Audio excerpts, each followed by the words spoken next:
أتي كلاتنا نحبنلو ناي إيرتراويان كرعات زخنة ألكسندر إسحاق أبزي ناي 2026 عالم وانشا وورلد كاب 2026 مس بهراويت غانتا شويدن تأمر يسرحلو ألكسندر إسحاق أب جامعو ناي إيرترا بانديرا غيريو نابتي عبي مدرخ وريدو نسخاتكم نتي جامع مسراقكم انتاي تسمعكم أبتي حساب موهابي كومنت سيكشن أسفر لي ناي كلكم سمعيتن حساب نمسمع كندي ناي كمزهنت كنقرأكم ما يخدن نعاي زفتر اللي سمعيت غنا أزيز سعبيو فلما ألكسندر إسحاق مسمبو قودن تولد هاجرون زلوا طبق متأسسار نمزخار هاجرو إيرترا أبعبي مدرخ عالم وانشا وورلد كاب 2026 سفالت أصل زدلي مسيدوني كم سعبينو كعا إيرترا أب عالم وانشا وي إيرترا إن وورلد كاب 2026 بزولار استي بزحات أبابلو تعذيبه تاني حقن إذن ألكسندر إسحاق أب جامعو ناي إيرترا بانديرا غيرو أب عالم وانشا مصواتو كابتي زحسب كو زيادة عميق نجر زحازة مسيدو تسمعني كم زفلت هبوبات تصاوتي حلمهم أب سورنتهم وكاتو ويتاتو بمسرح أب زغدنو وكدان بسئداوي ملكع بمقماتن مشتراوي بزغن أقبابيو من البات ناي ألكسندر إسحاق زعبي حلمو مس هاجراوي كانتا إيرترا تسلفو أب أقراوين عالم لخاون وددرات تاريخ مسرح خوني خد زبل تسفى حديروني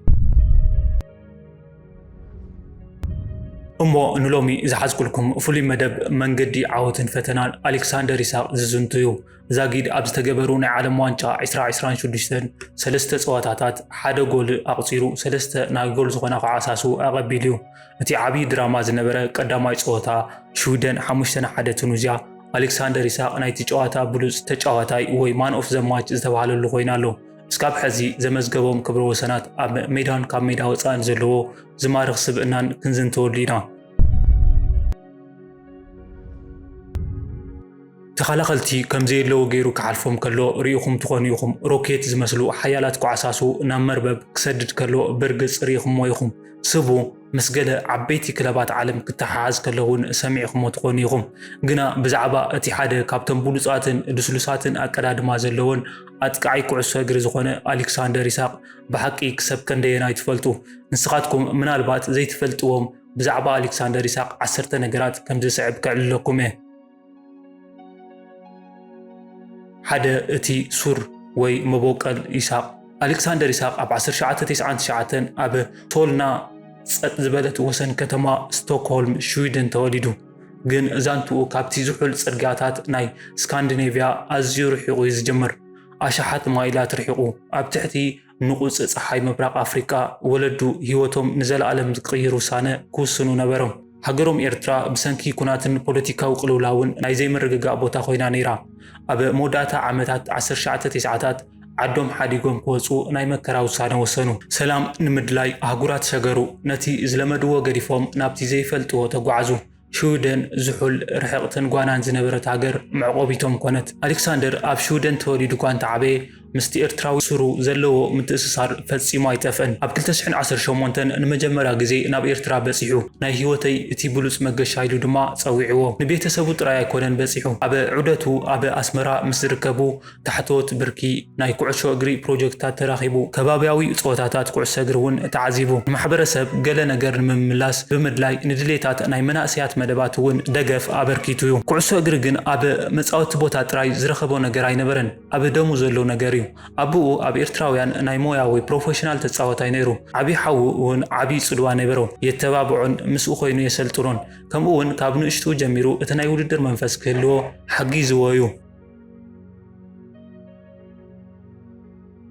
كلتا مسبار كبر وسنات سابو دشدشت عامت كلو أب حدا كبابياوي ناي كعسو أقري بيت تمرتي نحدا سلطاني مساعدة نقو ناب ناي AI كي كعسو أقري ناي من أسيا أكادامي تتصبره نوحين كتينن قول عاب مبارو بونو بقو فولي كوينو ترايو اتزقرم جن إسحاق مجمرة كم أتقعي وي سترايكر أي نبرن أبتي قداموت عامتات أب AI كي كم أخلاي تتصاوتاي سنترال ميدفيلدر كوينيو تتصاويتو إزقدا زدما نتناي لومي إنريو كردي صوتو زقرصو كخوني خيليو ندحري تمليسو صوتها زحزلو وي لينك اب بلاي زغبرلو ከምኡውን ከም ቁጽሪ 10 ንተኸላኸልቲ ሓሊፍዎም ዝገስግሰሉን ኣጥቃዓይ ገበሮ ወዲ 16 ዓመት ከሎ ኢሳቅ ንመጀመርያ ግዜ ንላዕለዋይ ጋንታ ኤኣይኬ ተጻዊቱ ድሕሪ 3 ኣዋርሕ ጋንቱ ምስ ኦስትሮሰንድ ኣብ ዝተገበረ ጸወታ ኣብ መበል 16 ዓመትን 199 መዓልትን ጥራይ ሽቶ ብምእታው ናይቲ ክለብ ኣብቲ ታሪኽ ዝነኣሰ ጎል ዘእተወ ተጻዋታ ይኮነ እቲ ዘሪኦ ብቕዓት ድማ ከይተስተውዓለ ይሓለፈን ንነዊሕ ከይጸንሐ ኣርስታት ዜና ናይ ስዊድን ሓድሽ ዘላታን ኢብራሂሞቪች ክብላ ኣወጃሉ እዚ ምንጽጻር ግን ጸኒሑ ባዕሉ ካብኡ ክርሕቕ ከም ዝፈተነ ተዓዚብና ኢና ግና እዚ መጀመርያ ጥራይ ነይሩ ኣብ ጥሪ 2017 ንፈለማ ግዜ ንሃገራዊት ጋንታ ስዊድን ተሰሊፉ ተጫወተ ድሕሪ 4 መዓልታት ጥራይ ድማ ኣብቲ ኣንጻር ስሎቫክያ 6-0 ዝተዓወተትሉ ጸወታ ቀዳመይቲ ኣህጉራዊት ሽቱ ኣመዝገበ ወዲ 17 ዓመትን 113 መዓልታትን ከሎ ካብ 1912 ጀሚሩ ጸኒዑ ዝነበረ ክብረ ወሰን ድማ ሰበሮ ኣብ ታሪኽ ሃገራዊት ጋንታ ስዊድን እቲ ዝነኣሰ ኣመዝጋቢ ሽቶ ኮይኑ ኣሎ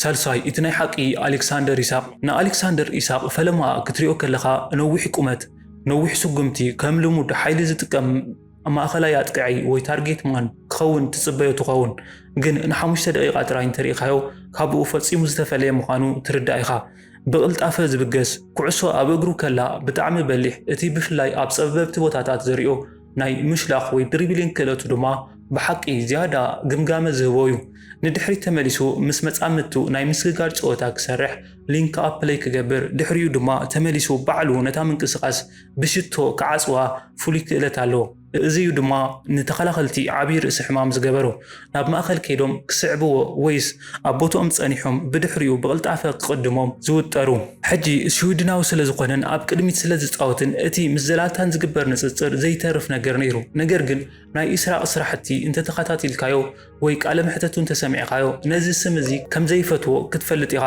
ብባህሪኡ ክረአ ከለውን ፈጺሞም ዝስማዕምዑ ይመስሉን ዝላታን ብዓብዩ ተጻራረትን ስምዒቱ ከፍልጥ ዝደልን ክኾን ከሎ ኢሳቅ ግና ዝያዳ ህዱእ ኮይኑ ብኩዕሶኡ ብቻ ክዛረብ ዝመርጽ ይመስል በአጽዋውታ ደረጃ ግና እቲ በሐቂ አርአያ ዝገብሮ ተጻዋታይ ቴሪ ኦነሪ እዩ እዚ ጽልዋ ድማ ኣብ ሜዳ ይረአዩ እቲ ናብ ጸጋም ወገን ዘዘንብለሉ አግባብ ካብ ተኸላኸልቲ ይሸልኮሉ ብህዳአት ዝሰብረሉን አግባብ ቁሩብ ናይቲ ብሉጽ ቴሪ ኦነሪ ኦር ፕራይም ቴሪ ኦነሪ ዘለዎ ይመስል ሕሉፍ ሓሊፉስ አሰልጠንቲ ኒውካስትል እኳ ከይተረፈ ነዚ አመስኪሮም ልዮም ኣብ ጸወታኡ ፍሉይ ውቃበ ወይ ኢሌጋንስ ኣለዎ ሽቶታት ከመዝግብ ዝኽእል ነዊሕ አጥቃዒ ጥራይ ኣይኮነን ንሱ ምቹ በልሒን ኣብ ዝተፈላለዩ ቦታታት ክጻወት ዝኽእል ወይ ቨርሳታይል ዘመናዊ ቅድሚት ተጻዋታይ እዩ እዚ ድማ እዩ ፍሉይ ዝገብሮ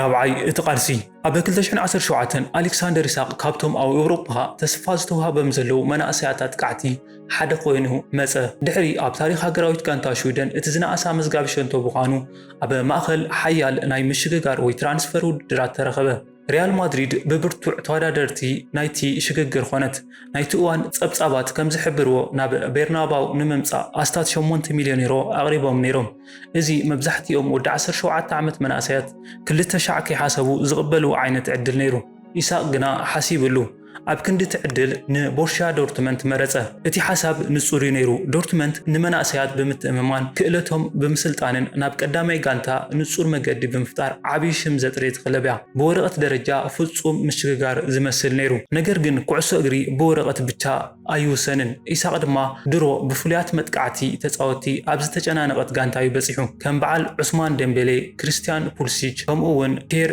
ኤሜሪክ ኦባሜያንግ ተኣምሰሉ ተጻወቲ ድሮ ኣብ ትሕቲ ቶማስ ቱከል ጸኒሑ ድማ ፒተር ቦዝ ከምኡውን ሉሳን ፋብረ ቦትኦም ደረጋገጹ ነበሩ ስለዚ እቲ ናብ ቀዳመይቲ ጋንታ ዝኣትወሉ ማዕጾ ንኢሳቅ ፈጺሙ ኣይተኸፈተን መብዛሕትኡ ናይ ጸወታ ግዚኡ ምስ ዓቀብቲ ጋንታታት ዶርትመንት ኣብ ሳልሳይ ረድፍ ጀርመኒ ነይሩ ብሓፈሻ 13 ናይ ዓበይቲ ጸወታታት ጥራይ ተጻዊቱ ሓንቲ ሽቶ ጥራይ የመዝገበ እቲ ጸገም ክእለት ዘይኮነስ እዋኑ ምትእምማንን ምስኡ ፈጺሙ ዘይጋጠም ናይ ታክቲክ አግባብ ነይሩ ካብ ሜዳ ወጻኢ ምስ ሓዳስ ሃገር ባህልን ቋንቋን ገና ይለማመድ ስለ ዝነበረ ህዱእ ነበረ ኣብ ሜዳ ድማ መብዛሕትኡ ግዜ ንዕኡ ገሪፎም ነቶም ዝያዳ ዝፈልጥዎም ተጻወቲ ይመርጹ ነበሩ ነገር ግን ምስኡ ዝጸንሐት ንእሽቶ እኳ እንተኾነት ዓባይ ትርጉም ዘለዋ ሓንቲ ህሞት ተፈጠረት ኣሰልጣኒኡ ጃን ሲቨርት ኣብ ሓደ ፍሉይ ኣጸጋሚ እዋን ንበይኑ ኣውፅኡ ኣዘራርቦ ንኢሳቅ ክልተ ስእልታት ኣርኣዮ። እታ ሓንቲ ንሽዊደን ሽታ መዝጊቡ ክምረጽ ከሎ ዘርኢ ፍሽኽታ ዝተመልአት ስእሊ እንትኸውን እታ ካልአይቲ ድማ ኣብ ናይ ዶርትመንት መቐመጢ ተጠባባቂ ንበይኑ ርእሱ ኣድኒኑ ተቐሚጡ ዘርኢ ስእሊ እያ።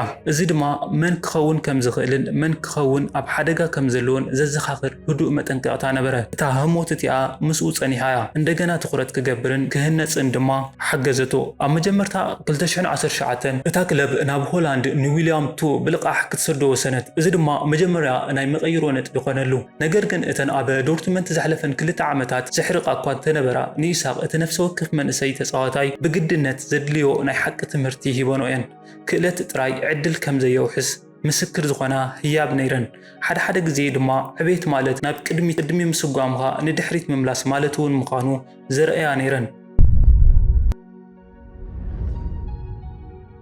ሓምሻይ እቲ ናይ ምድሓን ግዘ ኢሳቅ ዳግማይ ምጅማር ወይ ሪሴት ከም ዘድልዮ ንጹር ነበረ። እቲ ናይ ቦርሻ ዶርትመንት ዝገበሮ ምንቅስቓስ ከምቲ ዝተሓሰበ ኣይከደን። ናይ ባዕሉ ምትእምማን እውን ተሃስዩ ነይሩ።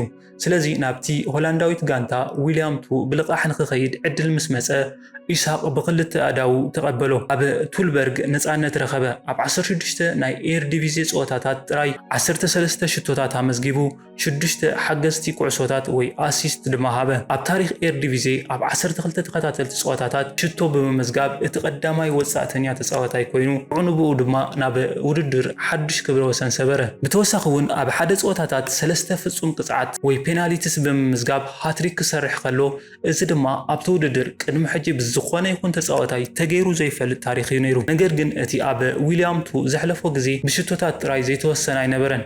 ካብ ሜዳ ወፃእ እውን ብድሆታት ነይሮም እዮም። ንኣብነት ኣብ ሓደ እዋን ኣብ እዋን ልምምዱ ምስ ሓደ መጻምቱ ምስሕሓብ ተፈጢሩ ነይሩ። እቲ ነገር ክገፍሕ ይኽእል ነይሩ። ነገር ግን ኢሳቅ ነቲ ኩነታት ብህድኣት እዩ መሊስዎ። ኣሰልጣኒኡ ጸኒሑ ነዚ ህሞት እቲ ከም ምልክት ብስለቱን እናዓበየ ዝኸይድ ዘሎ ናይ መሪሕነት ብቕዓቱን ጠቒሱሉ እዩ። ኣብ ሆላንድ ምትእምማኑ ተመሊሱሉ። እቲ ኣብ ቅድሚ ሽቶ ዝረአዮ ናይ ኩዕሶ ንኽክእ ወይ ታች ምንቅስቓሱ ከምኡ እውን ናይ መጥቃዕቲ ስምዒቱ በሊሑ ኢሳቅ ነቲ እዋን እቲ ብፍቕሪ ንድሕሪት ተመሊሱ ክዝክሮ ከሎ ኣብ ስራሐይ እቲ ዝዓበየ ኣገዳሲ እዋን ኢሉ እንተሰይምዎ ዝገርም ኣይኾንን። ሻድሻይ እቲ ናይ ስጳኛ ማዕበል ድሕሪ እቲ ኣብ ዊልያም ዘሕለፎ ግዜ ኣሌክሳንደር ኢሳቅ ኣብ ስርሑ ዝቕጽል ስጉምቲ ተጓዓዘ። ኣብ ክረምቲ 2019 ናብ ላሊጋ ምስ ሪያል ሶሲዳድ ናይ ቀጻሊ ምስግጋር ውዕል ፈረመ። እዚ ፍጹም ውህሃድ ነይርዎ።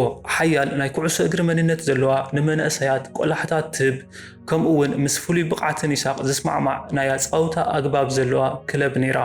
ኣብ ቀዳማይ ዓመቱ ኣብቲ ውድድር 9 ሽቶታት ኣመዝጊቡ ኣብ ኮፓ ዲለሬ ድማ ተወሳኺ 6 ሽቶታት ኣመዝገበ።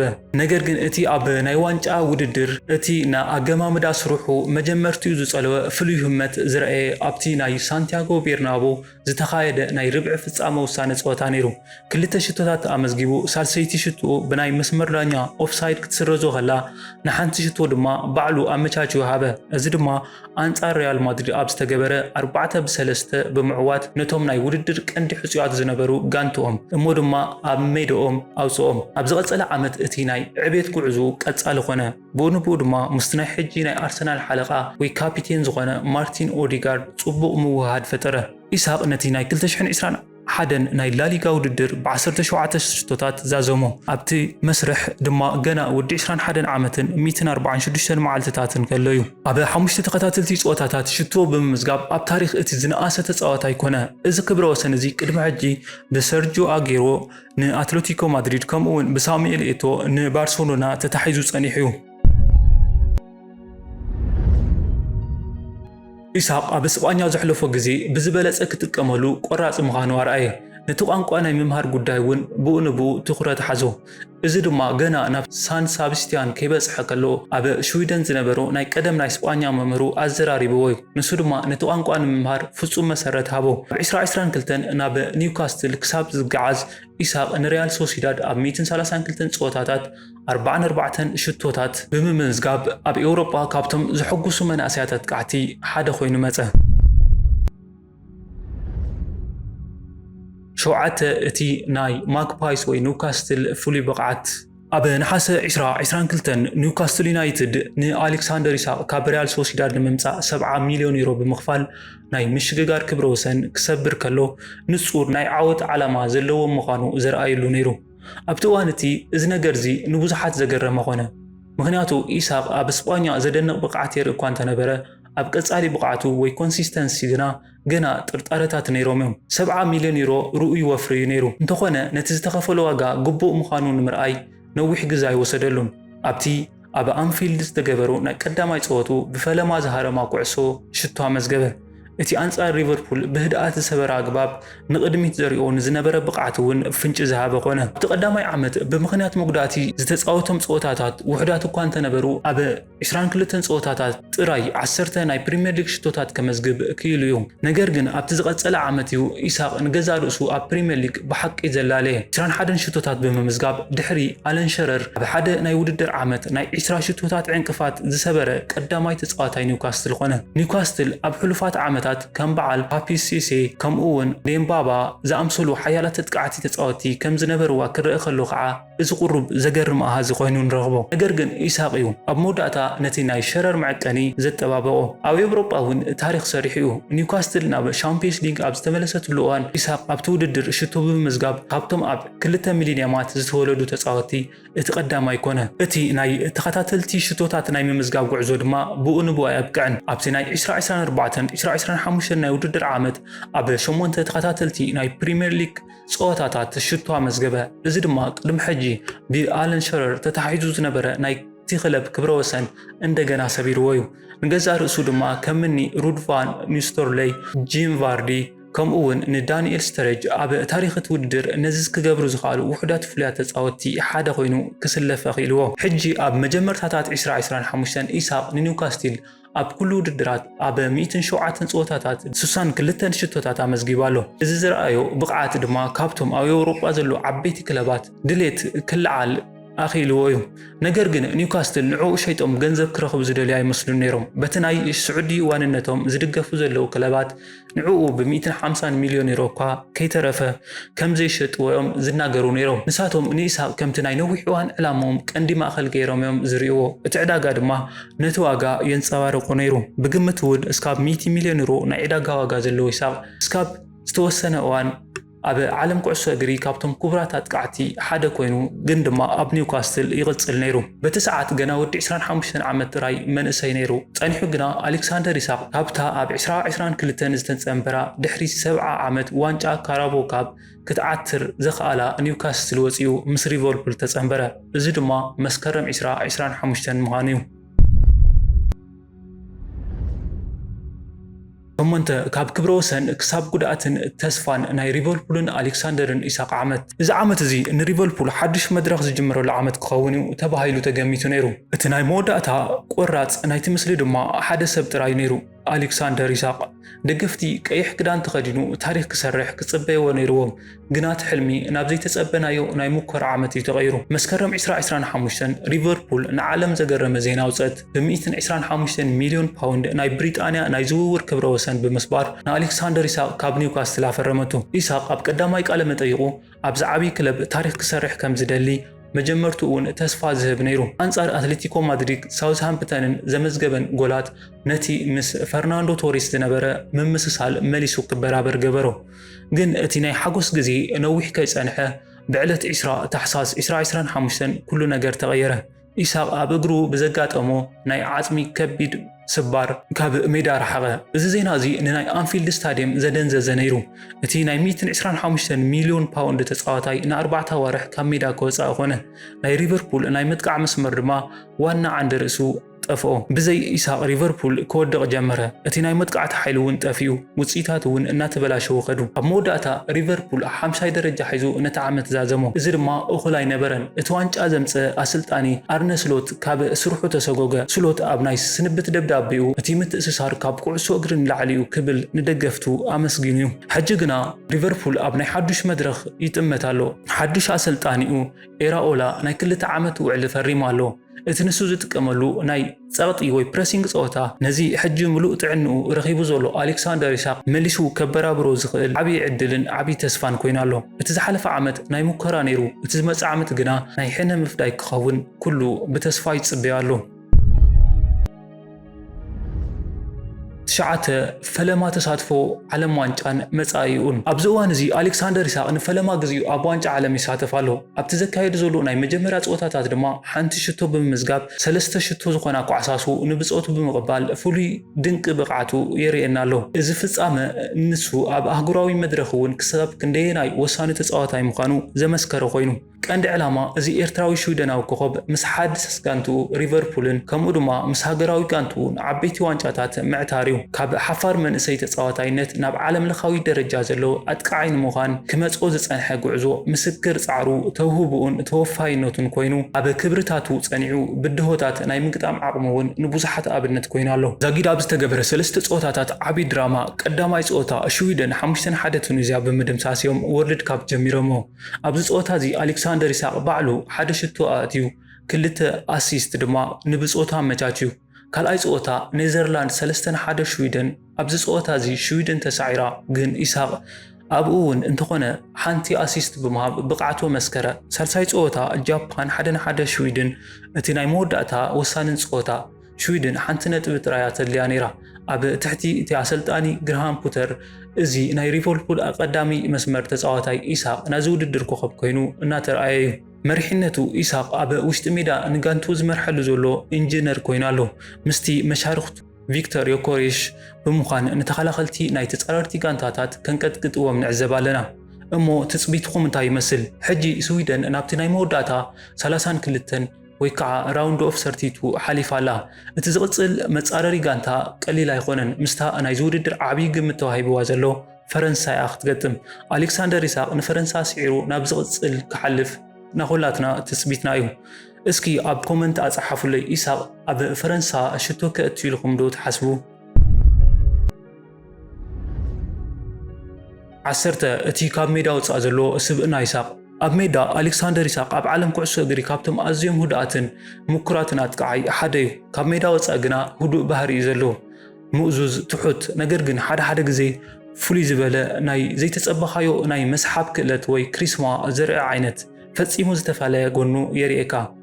ንኣብነት ናይ ኒውካስትል ካራፖ ካፕ ናይ ዓወት ጽምብል ኢሳቅ ነቲ ሮጊድ ናይ ጆርዲ ኣደማምጻ ብምቕዳሕ ነቶም ልዕሊ 300,000 ደገፍቱ ሰላም ዝበለሉ መገዲ ናይ ጆርዲ ናይ ዕላል ልማዲ ነይሩ። ብምጭራሕ ንደገፍቲ ብስሓቕ ኣፍሪስዎም ነይሩ። ነቲ ናይ ጆርዲ ኣደማምጻ ጥራይ ከይኮነስ ኣብ ስዊድን ተወሊዱ እኳ እንተዓበየ ኢሳቅ ንእንግሊዝኛ ብፍሉይ ባህርያዊ ዳርጋ ናይ ለንደን ኣደማምጻ ወይ ላዛ ገይሩ ተዛሪብዎም። ምስ መራኸቢ ብዙሓን ክዛረብ ከለውን ምስ መጻምቱ ክዋዘ ከሎ ዘርኢ ሓጸርቲ ቪድዮታት ኣብ ማሕበራዊ መራኸቢታት ክዝርግሑ ከለውን እንተዳሪና ደገፍቲ መብዛሕትኡ ግዜ ናይ ስዊድን ኣደማምጻ ክሰምዑ እናተጸበዩ ኣብ ክንዱ ግና ናይ ደቡብ ለንደን ዝመስል ሓይሊ ከስምዖም ከሎ ክግረሙ ንርኢና። እሞ እዛ ሓጻር ቪድዮ ብዛዕባ ኣሌክሳንደር ኢሳቅ ዝዘንተወት ነይራ። ነዛ ቪድዮ ላይክ ንቻናልና ሳብስክራይብ ግበሩ። እተን ካልኦት ቪድዮታትና እውን ብሓቂ ክትፈትዎን ኢልኩም ኢልና እምነት ንገብር። ስለዚ ንዕአን እውን ተመልከትዎን። ብሓድሽ ቪድዮ እስካብ ንራኸብ ሰላም።